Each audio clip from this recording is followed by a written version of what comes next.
Қайырлы таң. Бүгін таң саат 7, 29 сәуір 2025 жыл. Шыққан күннің өмірі ұясына батқанша, келген түннің өмірі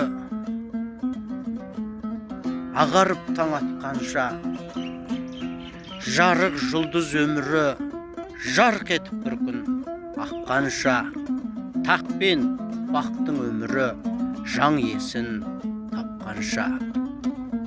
Күнім батпас демеңіз, күнің бітсе түн жеңер. Таңым атпас демеңіз, түн түнегін күн жеңер.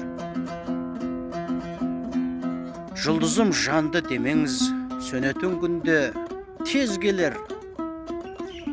Тақ пен бақ мәңгі демеңіз, қас қағымда өзгерер.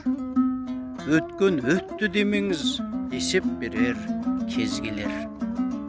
Құрметті ағайын, шыққан күн, атқан таңдарыңыз арайлы болсын, жұлдыздарыңыз биік болсын. Достарыңызға бөлісіп, маған жазылып алуды ұмытпаңыздар.